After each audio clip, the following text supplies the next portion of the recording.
A lot of people ask me, what's the best advice to someone who wants to be a director? And the answer I give is very simple. Be a director. Pick up a camera, shoot something, no matter how small, no matter how cheesy, no matter whether your friends and your sister star in it, put your name on it as director. Now you're a director. Everything after that, you're just negotiating your budget and your fee. So it's a state of mind is really the point. Once you commit yourself to do it, then the hard part starts, which is that you have to forswear all other paths, because you can't keep a foot in cabinet making and a foot in directing. You can't keep a foot in one job, and it's a total and all-consuming thing. And I suspect that many of the difficult and challenging things in the world, whether it's research or whatever, but certainly in the arts, must be all-consuming, because you're in competition with people who have made that decision, who have committed themselves 100%. You're competing for resources. It's a big coral reef, and it's a big food chain, and you're competing for resources. And you're competing against people who have made that commitment. If you don't make the same commitment, you're not going to compete. It's that simple.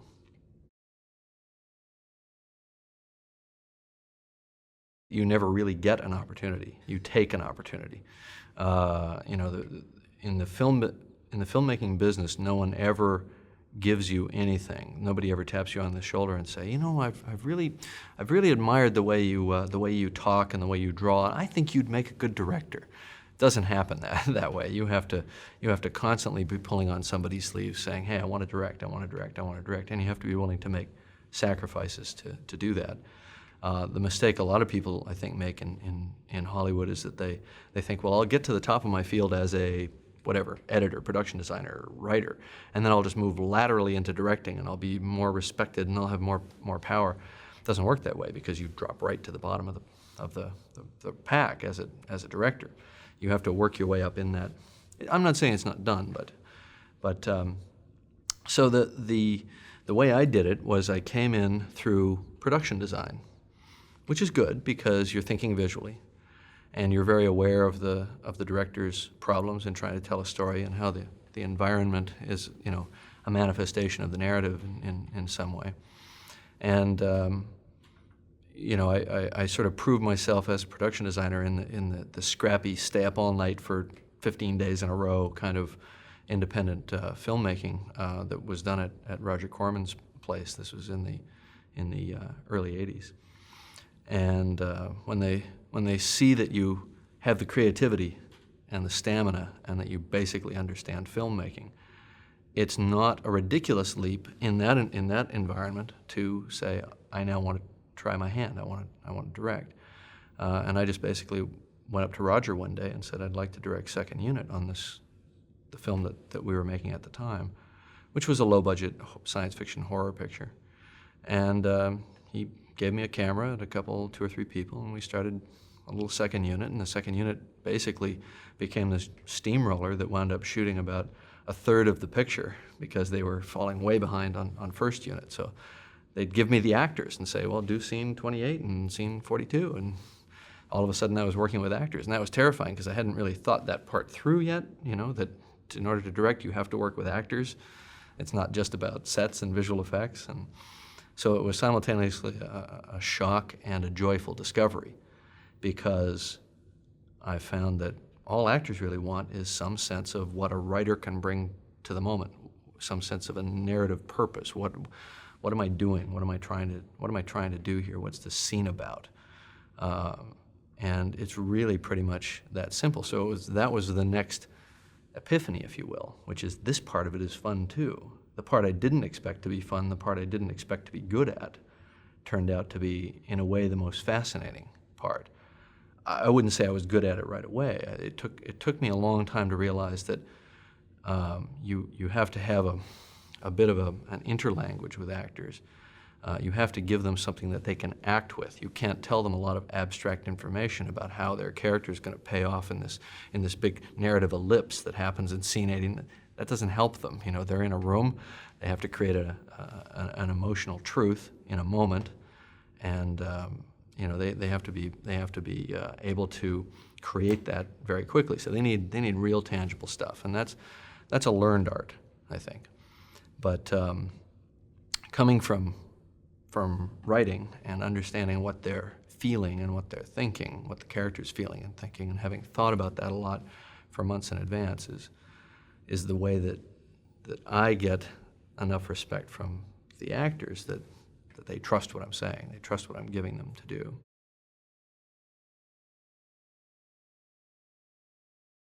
I was hired to direct a film called Piranha 2. I was hired by a very unscrupulous producer who worked out of Italy, and he put me with an Italian crew who spoke no English, even though I was assured that they would all speak English.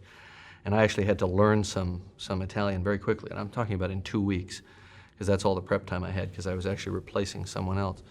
And I was put into an untenable situation, and then fired couple of weeks into the shoot, and the producer took over directing.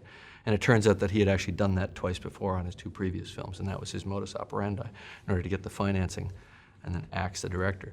And in the course of throwing me off the movie, he never showed me a foot of the film that I had shot. He held on to the dailies. We were shooting in Jamaica, and I would shoot in Jamaica, the dailies would go to New York, be processed. He'd fly to New York and look at them and not send them back for me to see, so I wasn't even seeing my own film. So he basically came in and said, your stuff doesn't work, doesn't cut together, it's a pile of junk, and you're off the movie. And then he took over the film. And I thought, I really don't, okay, maybe I'm just bad. Maybe I'm just not good. So I went to, a couple of months later, I went to Rome to find out sort of the truth, like what really happened. And he wouldn't show me any of the film.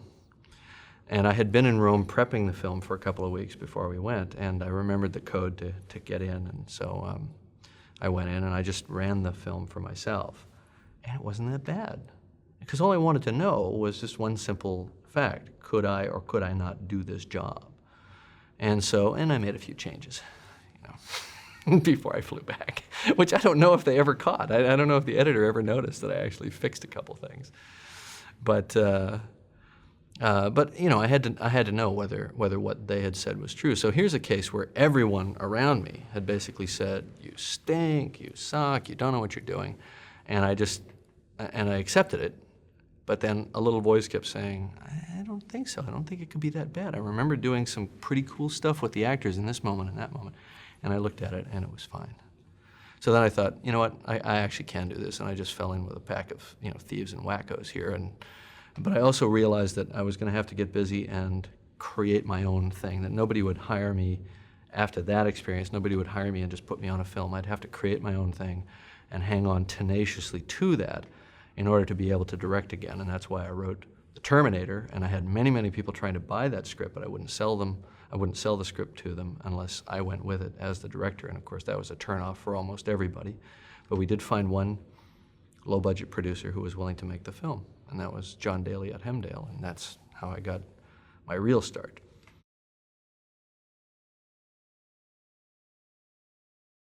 The road to success is like Harold and the Purple Crayon. You draw it for yourself. You have to imagine it first, and then you have to draw it, and then you have to walk it. But I think many people draw many lines that don't necessarily lead there, but the ones that do lead there are done by that process. Not for everybody. Some people can fall into good luck. Some people can have it handed to them, but I think the great majority map it out for themselves. But you always have self-doubts, and when you're working in a public art form like filmmaking, you don't really need self-doubt. Because if it's bad, you're going to hear about it, exactly what's wrong with it, and if it's good, you'll hear what's good about it. So there are plenty of other people who will inform you. So self-doubt is not really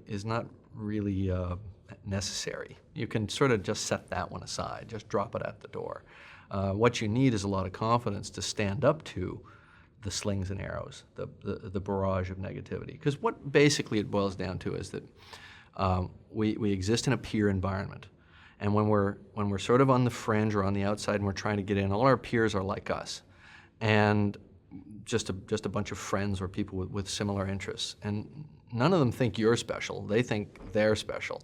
So no one's going to give you encouragement, or very few people will give you encouragement. it's like that old adage, it's not enough to succeed, your friends must also fail, you know?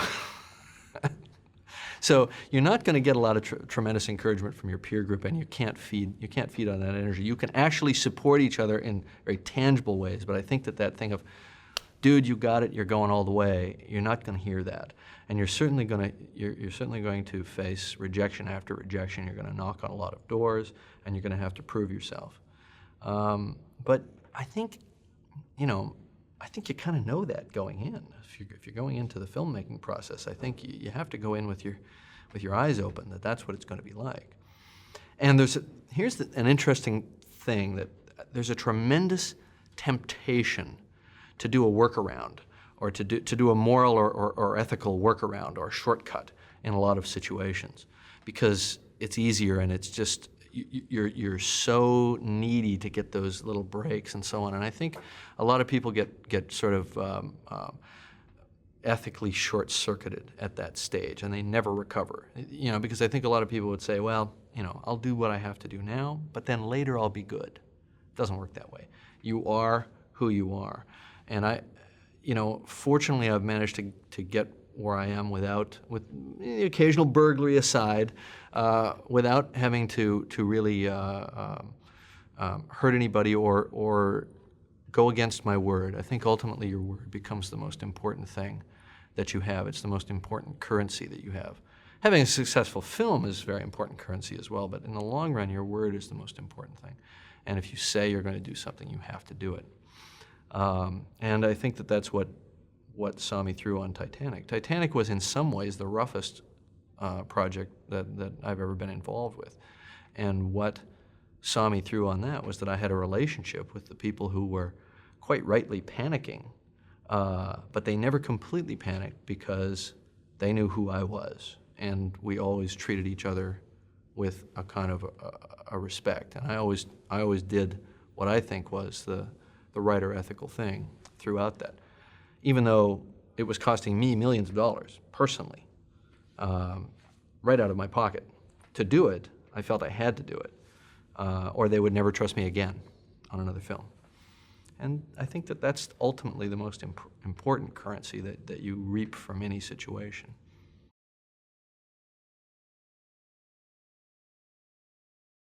Pretty much every day.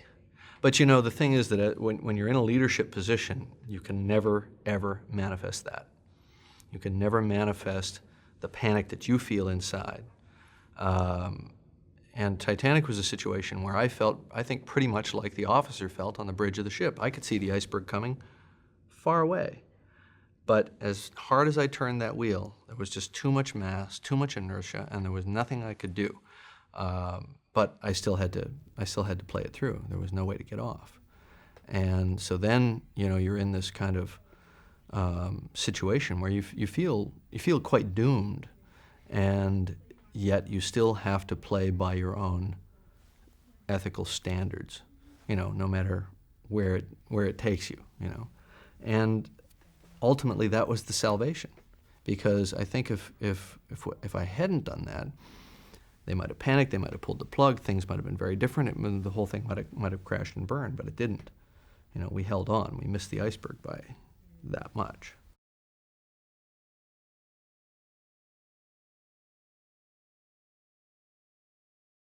Well, Titanic was conceived as a love story, and if I could have done it without one visual effect, I would have been more than happy to do that. The fact is that, the ship hasn't existed since 1912, at least not at the surface. So we had to create it somehow. I visualized making a lot of big sets and so on, and keeping the visual effects to a minimum. But it turned out that obviously it was a big visual effects show before we were all said and done. But that wasn't really my motivation to make the film, and I don't think that should ever be the motivation to make a film. That it should be a means to an end. Certainly there's an aspect of me that likes big challenges, big stuff, whether it's big physical construction or visual effects or whatever. I think that's what I do best, and I think there are other people that work at a much more intimate level and do that solely that are better at that, But I think that it was definitely a goal of Titanic to integrate a very personal, very emotional, and very intimate filmmaking style with spectacle and try to make that not be kind of chocolate syrup on a cheeseburger, make it somehow work together.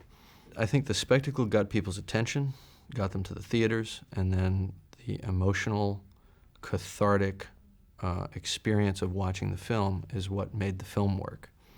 And I think also, the spectacle served it, but was not the defining factor in its success. Once again, I think it's a question of balance. It's sort of like looking at a painting and saying what part of the painting is the part that makes you like it.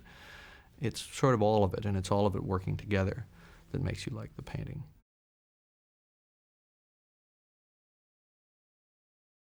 I didn't know for a long time.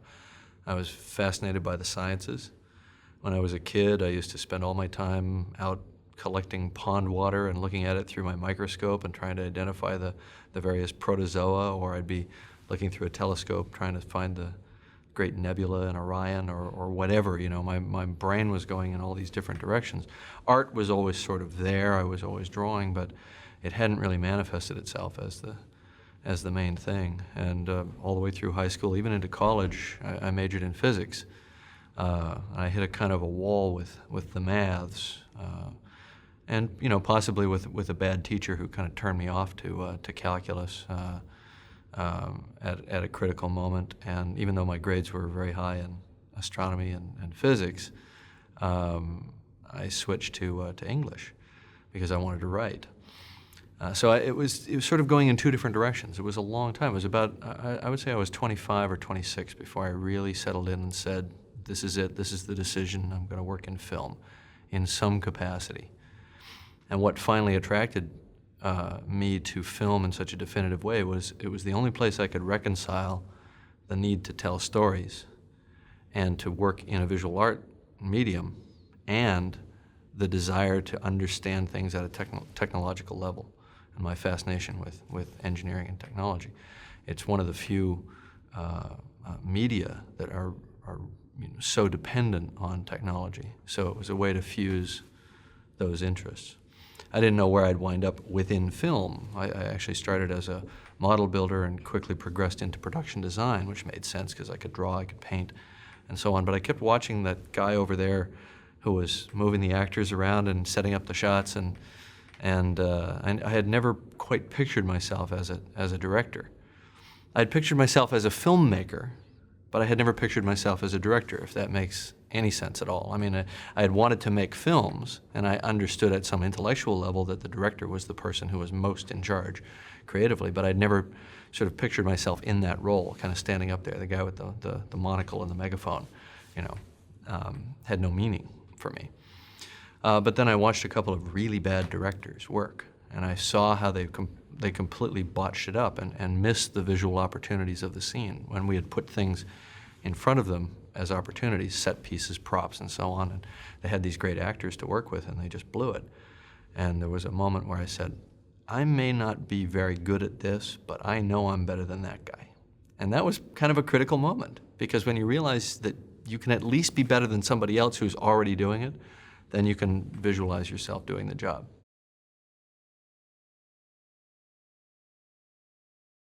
There were several light bulbs at several different times, and the first one was when I saw 2001: A Space Odyssey for the first time. And the light bulb there was, a movie can be more than just telling a story. It can be a piece of art. It can be something that has a profound impact on your imagination, on your appreciation of how music works with the images and so on. It sort of just blew the doors off the whole thing for me and at the age of 14, and I started thinking about film in a completely different way and got fascinated by it. It's also, to my knowledge, one of the first films that really had a definitive making of book. It was such a fascinating film that they made a book about the making of 2001. It's the first one that I knew of that was available, and I read it from cover to cover 18 times and didn't understand half of it until many years later. But it started a process of projecting myself into the idea of actually creating images using these high-tech means. Of course, I did all my low-tech analogs of those means, by buying models and gluing them on pieces of glass and moving them around, but it was good training to think spatially and to think, in terms of storyboarding and so on. So I was already a filmmaker, but I hadn't really realized it yet. And then, ironically, that was happening in Canada, thousands of miles from Hollywood, and we subsequently moved at the age of 17 for me to Los Angeles, which is very close to, the black hole of Hollywood itself. And yet at that point, I sort of said, well, I don't know if I can get there from here. I don't know if, who am I to say that I could be a filmmaker? Didn't make any sense. So I abandoned it for grown-up things, and I decided to be a scientist. And it wasn't until, many years later that I realized that this is really where my heart lay, And then the next light bulb was really just the one that says, just do it. Just pick up a camera and start shooting something. Don't wait to be asked, because nobody's going to ask you. And don't wait for the perfect conditions, because they'll never be perfect. It's a little bit like having a child. If you wait until the right time to have a child, you'll die childless. And I think filmmaking is very much the same thing. You just have to take the plunge and just start shooting something. Even if it's bad, you can always hide it, but you will have learned something,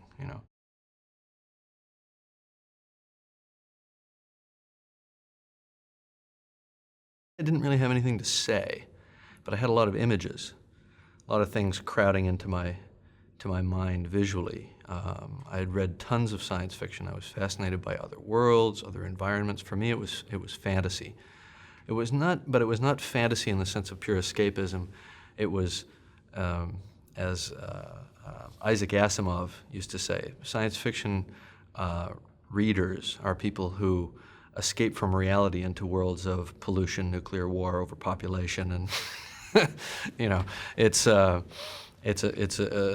way of modeling the future or the present through the future. So, growing up in the '60s, coming to my kind of intellectual awakening in high school at a time when the world was in complete chaos between the war in Vietnam and civil rights and all of the upheavals, all the social upheavals, free love, everything that was happening in the late '60s. It gave one an interesting perspective, being a science fiction fan and looking at a world that was coming apart and thinking in very apocalyptic terms about that world. And I've never lost that sort of almost a fascination with apocalyptic themes, and Titanic is just another manifestation of that, because for me, that film was just a microcosm for the way the world ends. However it ends, we don't know, but if it ends by the human hand, it'll end in the way that Titanic ended, which is through some casual, simple carelessness. So, being a child of the '60s in that way, I think very much influenced the way I looked at what could be done with film. It was also a very interesting time in filmmaking, the history of filmmaking, because it was the time when the paradigm of studio film production was completely deconstructed, and the independent films emerged, and all of a sudden the filmmaking world was turned on its head, and a film called Easy Rider came out that was made for $40,000 and made more money than any other film of that year, including all of the big studio films. And so the big smokestack industry of Hollywood was suddenly threatened from within by these auteurs, these punks, these young, George Lucases and Martin Scorseses. And, so it was a fascinating time, and that's the time at which I came into my awareness of what film was and what film could be. So I was definitely informed by that. But I would say I didn't really have anything to say yet. I just had a lot of images and ideas, but I hadn't found my themes. It took time for that to happen. It took another few years.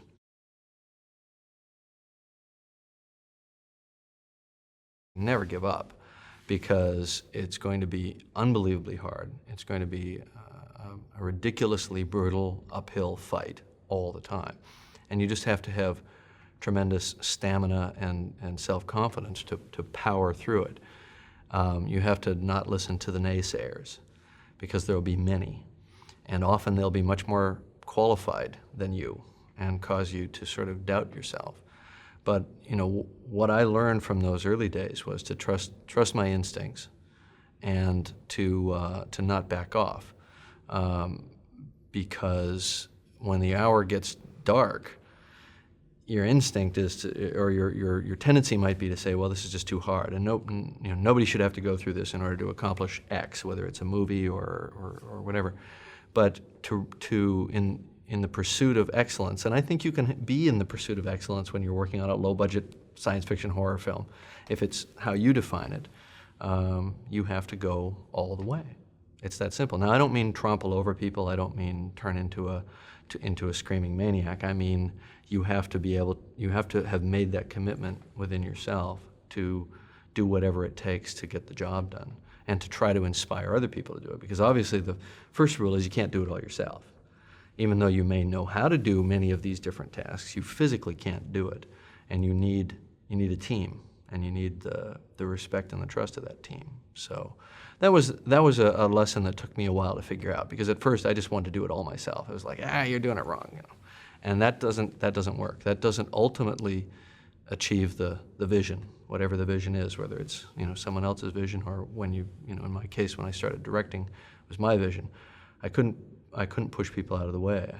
I had to learn to inspire people to give me their best work.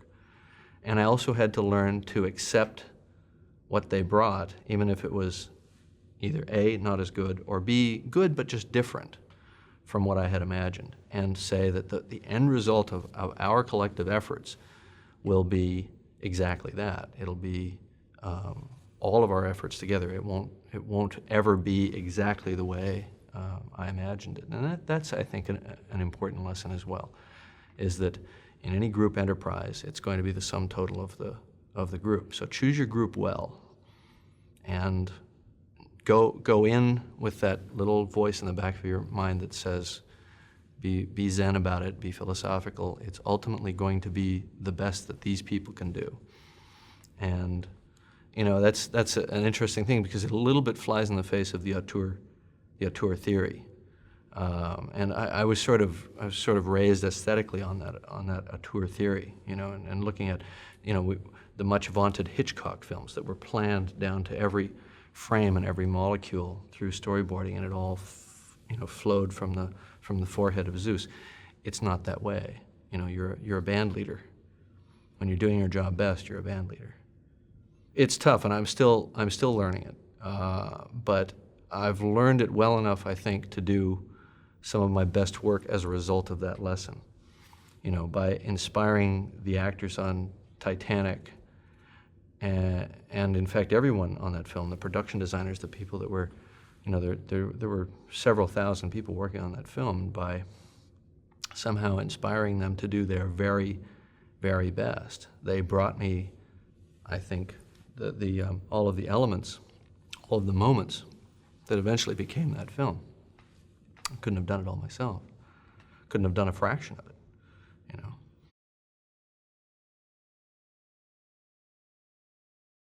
I had dark hours on Titanic that were just as dire, if not more dire, than on Piranha 2 when I got fired, on Terminator when we had all these problems. I think that there's just I think that you have to find some kind of inner strength that says what I'm doing is right. It may not seem right to other people, and I may not be able to please them right now, and I'm going to have to proceed on this path for a while until I can demonstrate to them that what we're doing is probably the right thing, at least the best that I know how to do. And ultimately, you reach a point where people will hire you because you have the strength, or some people call it vision. I don't know. That's a bit of a lofty word, because I don't think it's something that comes to you necessarily in the night. I think it's something that's the process of a very rigorous mental processing of the data on a day-by-day basis, and the possibilities, what you can do and what you can't do. And over time, people will realize that you have what it takes to be in that situation where nobody really knows the answer, although a lot of them think they do or say they do.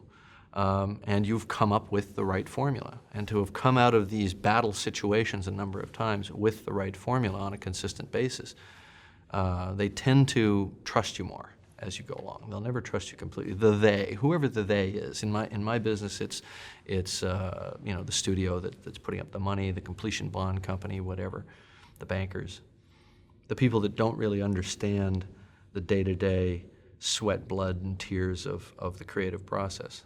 Because that's another lofty term, the creative process. When you're on a set, the creative process consists of, oh my God, how are we going to do that? You're going to have to move the wall back 3 feet, and then you're going to have to pile up some boxes over here and put the camera on it. It's all nuts and bolts things, and then you have to be able to switch that off in a heartbeat and think about what's the actor feeling, you know, what's the character feeling at that moment, and it might be some really important, very pivotal scene for them. So. I would say there's a certain tenacity that's required, and that tenacity manifests itself sometimes in unpleasant ways, and other times it can manifest itself in very noble ways when you can get other people to go with you that extra mile.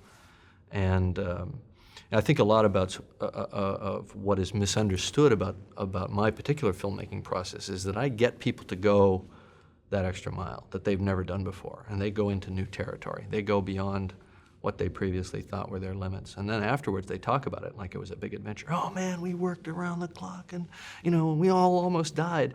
And it sounds like an indictment of the production as a bunch of wackos, but when in fact they're actually they want to share the fact that they did this, that they did go beyond. They went beyond in their creative capacity as well. And that's why they always all come back and want to do it again. Maybe just not right away. But I don't make films back to back anyway, so that I usually give them a year to go out and see what it's like on all those other boring movies, and then they all want to come back.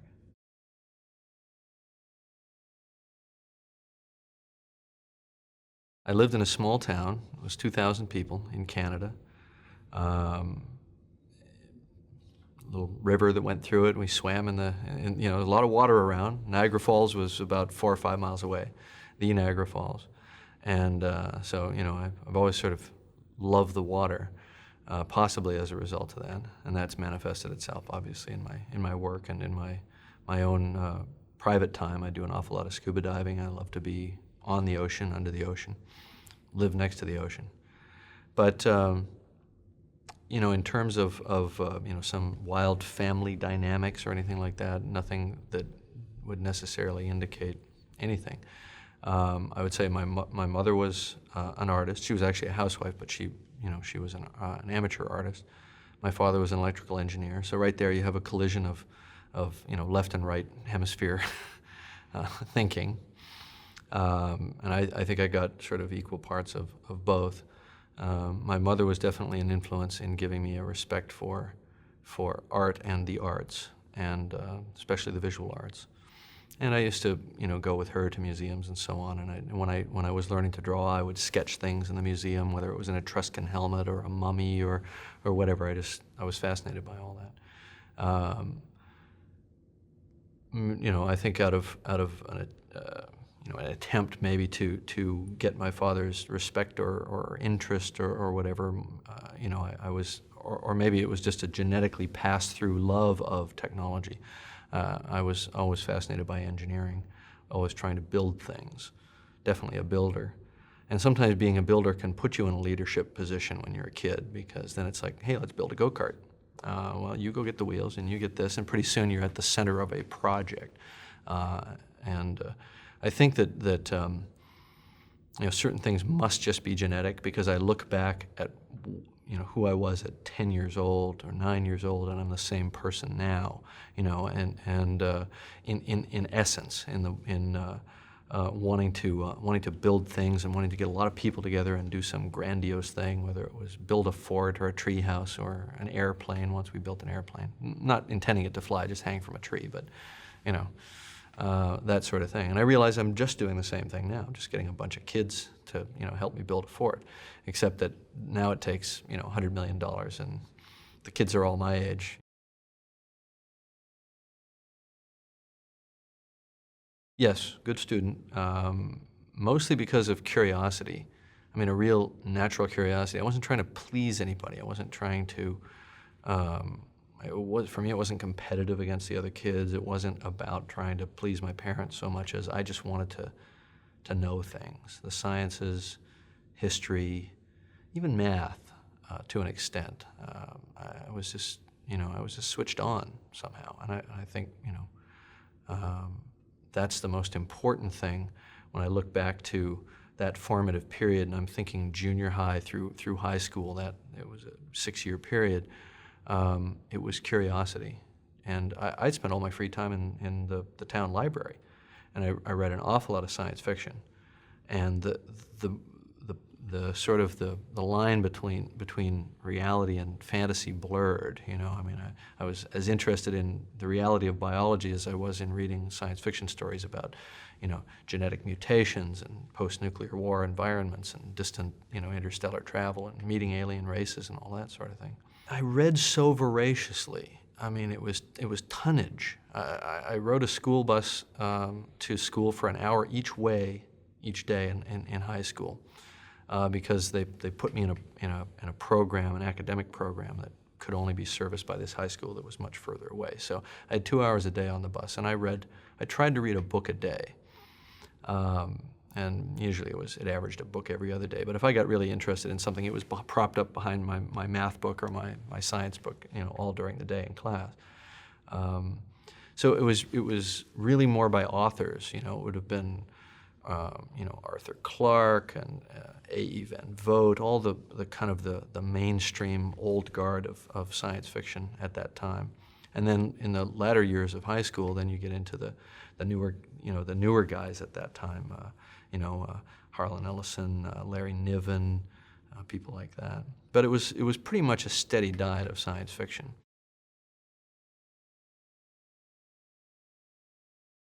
A critical moment for me, I would have to say, was in my we didn't call them sophomore, senior year sort of things there. It was in the 11th grade.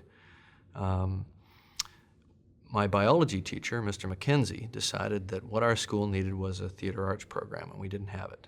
There was wrestling, basketball, football. It was a very jock-oriented school, and there was no theater program whatsoever. So we started a theater program from scratch. We bootstrapped it. He taught it, and I think he might have done it for nothing. And we took the class, but we really had to build the props and the scenery and the costumes and just do everything ourselves. And we had to turn the stage into a proper working stage. And it took a year, but we started putting on our own productions. And I think that was really a pivotal moment. And so my biology teacher was our muse at that time. And I think the fact that we were having to do everything, that it wasn't handed to us, may have created a kind of a work ethic that paid off then in independent film production, because it's the same thing. You're finding scraps and bits and pieces and putting it all together and putting on a show. And it's that sense of being able to create some moment of glory, some showmanship out of nothing, out of baling wire, that is maybe the lesson that was learned there as a result of this man who just decided to have a theater arts program. Otherwise, I would have been just, somebody who was marginalized by the fact that it was a very athletically oriented school. And now I've gone back to the school recently and found out that the theater program is the thing that the school is most proud of. Their teams are doing terribly, but their theater program is doing great, and they're winning in all these, dramatic awards around the province. This is back in Canada, so that's his legacy. But anyway, I think the point is that a teacher can be absolutely critical at the right moment in your life, and it can be a mentor. And sometimes it's only just one comment that they can make. And I remember I was talking to this man, my biology teacher, and he said, I've seen your aptitude tests or whatever kind of testing they did back then, 30 years ago in Canada, and we believe that you have unlimited potential. Now, I don't know if he'd ever seen the tests, and I don't know if any of the data indicated that, but hearing that and knowing that somebody somewhere believed that I could go accomplish something was a big contributor to the self-confidence necessary to overcome all these things later, because you're going to have 10,000 people telling you why you can't do something. Sometimes it only takes one person to tell you that you can do something, and you take it to heart. Otherwise, I wouldn't have remembered it all these years, you know, and I remember where the conversation took place. I certainly didn't think of myself as gifted. Certainly the standards for being gifted in my environment were if you were good in Little League, or if you were good in football, or, you know, so I was more like the kind of the misfit, the outsider. And of course the misfits and the outsiders all collect together, like this kind of, you know, pond scum around the sides. And that's where all the, you know, I think the good ideas come from. I certainly never thought of myself as you know, superior or gifted in any way. Just different, definitely different. And satisfied to be different. Maybe not always happy to be different, but satisfied to be different. Your defense mechanism becomes to be, you know, contemptuous of people who don't think outside of the box. And you know, I spent maybe, you know, a 10-year period in there, you know, being in a way kind of intellectually snobbish and saying, you know, you guys are just a bunch of jock idiots. And then I've spent the last, you know, 25 years trying to reintegrate myself into a kind of normal, you know, being a normal person. And with, you know, limited success probably, but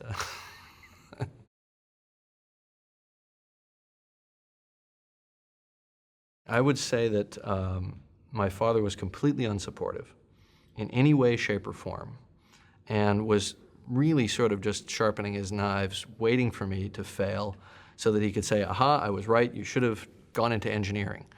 And it was always this sort of attitude of, well, you know, one of these days you'll get a real job, and this film thing, you know, will pass as a fad. And so there was zero support there.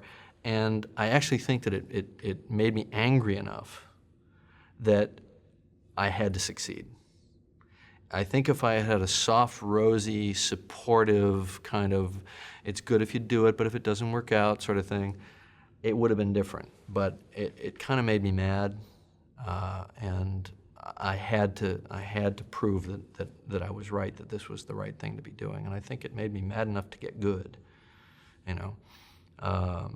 My mother, of course, at an earlier time was very supportive of the art and you know, the visual aspect of it. So it was an interesting kind of dynamic there that probably actually served me in the long run, although it's hard to see it at the time.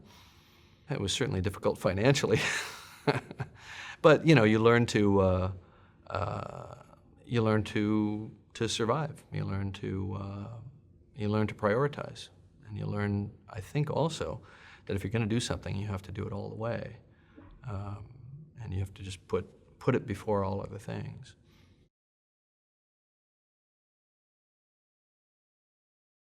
I think you know, the old adage, the harder I work, the luckier I get. I think chance is not a big factor in the long run. It can be a huge factor in the short run, being at the right place at the right time.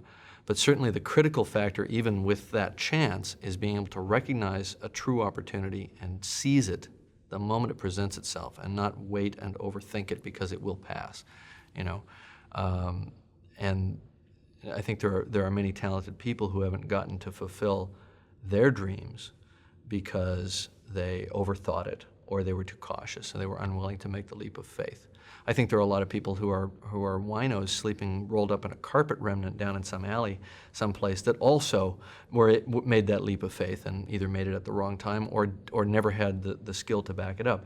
So it's necessary but not sufficient to have that as part of your makeup. But I think if you don't have the ability to make that leap of faith, it's going to be harder for you to accomplish something great, because there are going to be moments, there are going to be little windows of opportunity that open for a split second, and you either squirt through or you don't. But at the moment that you do that, you have to have prepared yourself. You have to have prepared yourself for that fight, because that's going to be the fight of your life. Whatever that opportunity is, when you grab it, it's going to be more energy than you can manage. It's going to be grabbing the tiger by the tail. And if you have not prepared yourself mentally for it, through study, through knowing and hypothesizing what it will be like when you're in that position, you won't be able to deal with it. And half of what you've concluded before the fact in your theoretical projections is going to be wrong, but half of it will be right, and that's the part you're gonna prevail with.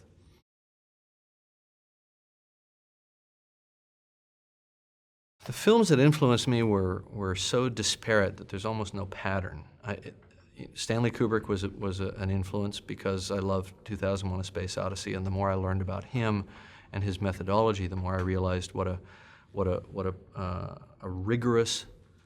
I don't even want to use the word perfectionist because that has a kind of a fussy connotation of unnecessary work, of unnecessary complication of the process. I think that his process was everything he did was necessary. But it was a rigorous intellectual exercise for him, and I was inspired by that. I've since come to learn that for myself it doesn't work that well. That there has to be some chaos. There has to be some looseness, so that the actors are given the opportunities that they need to give you their best, and that you have to not have preconceived it in such crystallinely perfect form that you don't leave the door open for the magic, because the magic doesn't come from within the director's mind. It comes from within the hearts of the actors, I believe, and so you just have to be there to kind of seize it at the right moment. But that was definitely an influence, and an important influence. Then the films, it was all the films that I saw in my last 2 years of high school. Those are the films that and maybe my first year of college. Those are the films that still burn very vividly for me, and they were everything from Woodstock to Catch-22 to Easy Rider to The Graduate. You know, it was such an amazing time. I mean, up through, let's say, The Godfather. You know, it was just such an amazing time in film production. Bonnie and Clyde. You know, just an amazing time, very eclectic and just breaking all the rules. Star Wars was very interesting because that was probably the film that galvanized me to get off my butt and go be a filmmaker. And the way it worked for me was that you know, I was an artist, I was fascinated by space, I was always painting spaceships and living in this world of these whizzing, you know, dynamic space battles and all that sort of thing. And I used to play, you know, we used to play Battleship when we were in class, where, you know, we'd just send coordinates to each other by notes and try to blow. Well, we turned it into Space Battleship, and we'd draw these elaborate spaceships and try to blow each other up. You know, that was, you know, my senior year in high school. So, you know, I was living in a Star Wars world in my mind, and all of a sudden I saw this film, and it was like somebody had reached into my hindbrain and yanked out a lot of stuff that was in there, and I was seeing it on the screen, realized. And not to take anything away from George's creation, because it's obviously a phenomenal milestone, but my reaction to it was not, oh, wow, that's cool, I want to see more. It was, oh, wow, I better get off my butt because somebody's doing this stuff, and it you know, and they're beating me to it. That was my reaction. So, I basically quit my job and started, you know, doing a little film with visual effects, and sucked my friends into that vortex, and we all quit our jobs, and fortunately we've all managed to successfully transition into filmmaking of that little group of 4 people.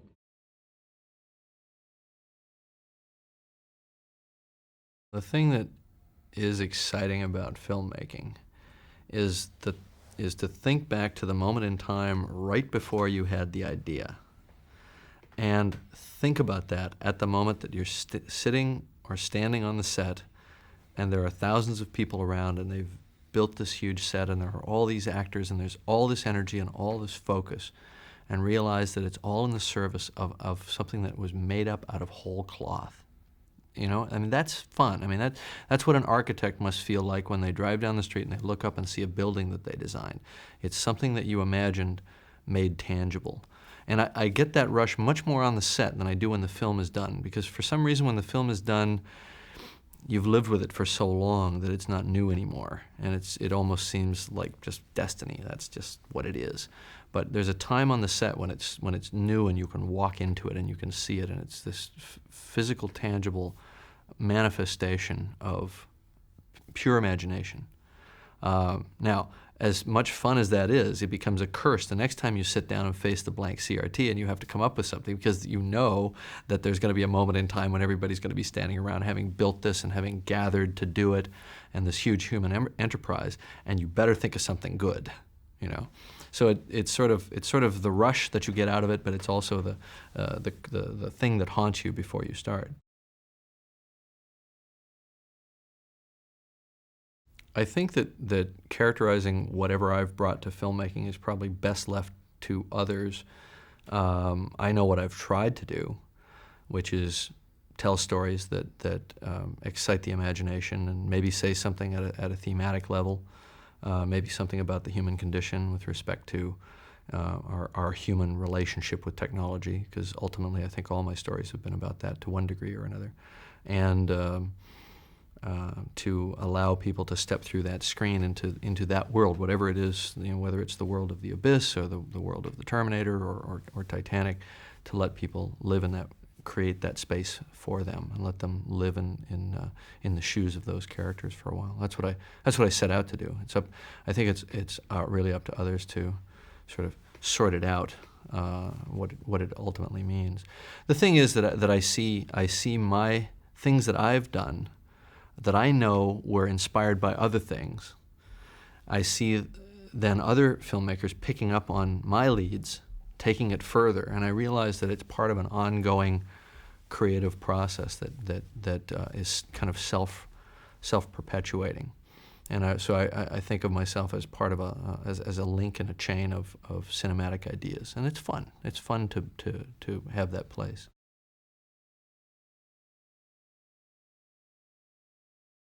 Ultimately, the frontiers of filmmaking have never changed. I mean, I think they change in the specifics of the technology and the technique. But ultimately, it's somebody sitting in a room writing, it's actors saying the lines in front of a lens, and that image being captured, and that little slice of life, those characters, those relationships, being made alive in the minds of other people all around the world. I don't think that is fundamentally going to change indefinitely. I think the specifics are going to probably change a lot. You know, we'll have electronic, digital presentation of the films, you know, projection of the films. That's going to then start to inform the entire post-production process, where ultimately we won't be working on film anymore. We'll call it film, but there won't be any film involved. It may be shot electronically. Film itself as a substance, as a thing, may be obsolete within 10 to 20 years, other than, you know, atavistic artists who choose to shoot on film because of some real or perceived artistic need, in the same way that people still make pots by hand, even though there are machines that make them beautifully. But I think that you know, from a visual effects standpoint, I think that visual effects it's happening now. It's not even the next frontier. Visual effects are just becoming integrated into the basic fabric of filmmaking, where they're not something other. They're not something that is outside of the normal filmmaking process. Now all directors are working with visual effects, and it's just become as basic to the technique as a light or a dolly or whatever, which is good, I think. This is good. It's good to think it's empowering, I think, to the imagination to let people create whatever it is they want to create, and do it in a very easy and straightforward manner, which visual effects are now capable of doing because of the ease of digital compositing. In terms of computer graphics and animation, I think that's going to continue to have an increasing role. And I think that you know, very real characters will come out of that. I don't think we're going to replace actors. They're going to have to be non-human characters. I think there has to be a reason to do a CG character, and the reason is it can't be you or I. It can't be somebody that you cast and stick in front of a camera. It's got to be something different. But the traditional techniques of putting rubber on people's faces and making rubber puppets and moving them with hydraulics and so on, I think are going to fall by the wayside. Actors will still be empowered within that process because it'll ultimately still be a performance created by an actor in some way. They just won't have 5 pounds of makeup stuck on their face.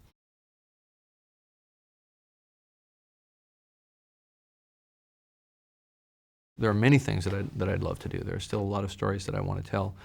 I get very excited by all kinds of different stories. I'd love to do a film with a scientist as a main character, and really try to communicate to people the passion of science, because our culture thinks science is kind of unhip. You know, scientists get it, but I think that the greater community doesn't understand how scientists think, what drives them, and how their passion can be as great as the passion of an artist or the passion of a great athlete, which our culture respects much more, unfortunately. I'd love to be able to crack that nut, because I don't think it's been done well. I don't think Hollywood has served the science community well. They're usually stereotypes, you know, geeks, bad guys, or distant, unemotional people. And of course, none of that is true, or it can certainly be true of individuals, but it's not generally true.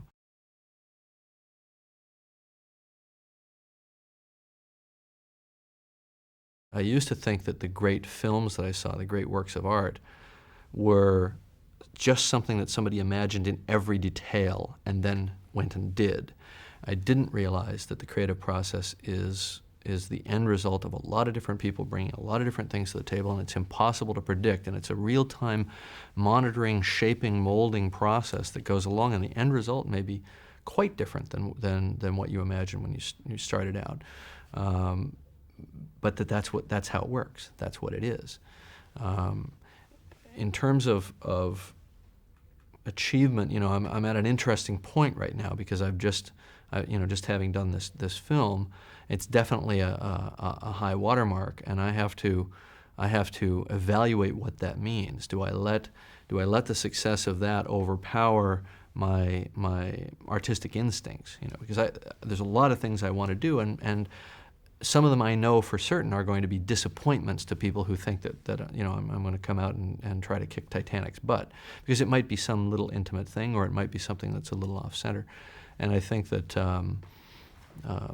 what I find, interestingly enough, is that sometimes success brings with it a tremendous amount of scrutiny and anticipation of what's going to happen next, and that's not a good thing necessarily. That you want to have the freedom to just react instinctively as an artist, and not second guess yourself.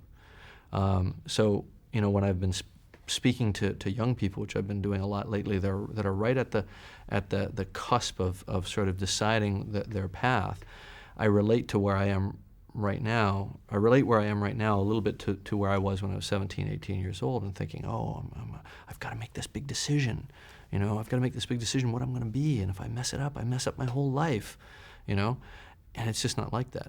It's an evolving process. So I think the illumination that I might be able to share, that might mean something to people that are 17, 18, 19 years old, and right in that point where they just think they've got to make this big decision, is you've got time. As long as you follow your heart, you'll be going the right direction for you. It may not be the direction that everybody around you thinks you should be going, but it'll be what's ultimately right for you. And I think the problem for a lot of people, especially when they show great potential, is that all of a sudden you got 50 people in your hip pocket telling you what you should be and what you should do. And that sometimes people need a push. Other times that those voices can be deflecting you off your true course. And I didn't find my true course until I was 25, so you've got time. I don't think you have till you're 45, but I think you have at least until you're, you know, in your mid-20s. And of course there are stories, are legion, of people who don't find their true calling until they are in their 40s or 50s. I had the great opportunity to become briefly friends with a woman who died recently at the age of 105. She's an artist in California named Beatrice Wood, and she was a little bit the inspiration for the character in Titanic. In fact, I called her up and asked her permission to use her a little bit, to interview her and use her as a kind of a model for this character, even though Beatrice had no connection to Titanic itself. And she said, "Oh, I couldn't possibly do that because I'm only 35." She was 102 at the time. She was an artist who none of her significant work was done before she was 90.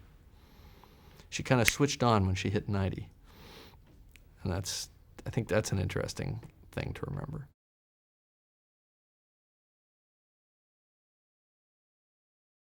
What people call obsession or passion, for me, is just a work ethic. And I think it comes a little bit from an insecurity that I'm not good enough, that I have to, that there are other people out there that I admire, that I grew up admiring, that are still making movies, and those movies are great. And I've got to compete with these guys and these women, and have I thought of everything? Have I thought of every detail? Is this the best the scene can be? So that it comes a little bit from a healthy insecurity, the healthy insecurity that makes you better as an artist. And just from a kind of gonzo intensity, I just like to do it full bore. For me, it's not about being comfortable. I want to be in there. I want to help the guys move the dolly. I'm at my best when I'm neck deep in ice water, trying to work out how we're going to, keep the lights turned on when the water hits the bulbs. The more the challenge is, the more I enjoy it, and the more I can lead other people into these situations where they all think they're going to die, the more fun I'm having. So needless to say, we have a few washouts. We have a few people that don't like my version of day camp. But I would say that 80 or 90% of them feel like they've been through something. They've done the best that they've done in their professional careers, and they're usually pretty eager to re-up for another one.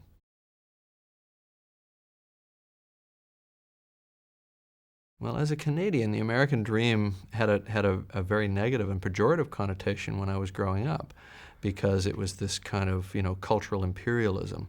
I grew up in a border town on the other side of the border in Niagara Falls, Canada, and but since I moved to the United States at the age of 17, I actually feel very much like I'm probably, in my basic genetic nature, much more American than Canadian, because I really believe in a lot of I believe strongly in a lot of the traditional values of this country in terms of respecting individuals' rights, the rights to the freedom of speech, and a lot of the things that are in the basic fabric of this country. And I think that Americans and Canadians, even to a large extent, they come from frontiersman stock. So they're people who hewed their civilization out of the wilderness. It wasn't given to them.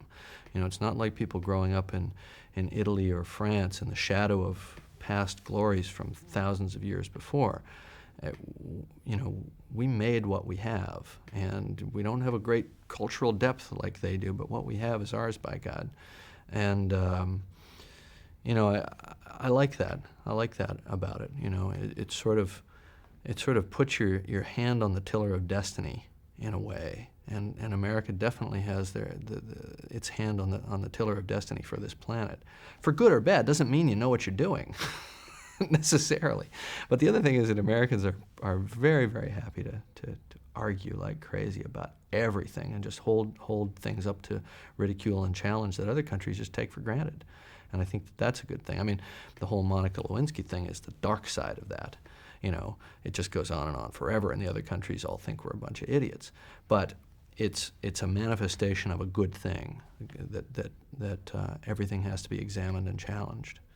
And that's a great thing. I mean, certainly, from an achievement standpoint, anybody can come here from anywhere, and if you've got the goods, it's a meritocracy. Yes, there are inequities, just like anywhere, but we challenge the inequities. We're trying to evolve. Other countries aren't. Many other countries, certain other countries, aren't even trying to evolve. They're not trying to challenge those inequities. So I think that there's something that can happen here that's unique. And certainly because America has embedded within it this this thing called Hollywood or the movies or whatever, which is this kind of mecca to which filmmakers from all over the world come and participate.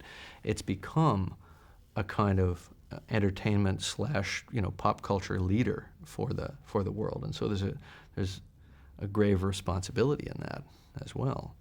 I'm not sure that responsibility is necessarily being that mantle is being worn well necessarily right now, but it's the place to be. I could go on for hours about that.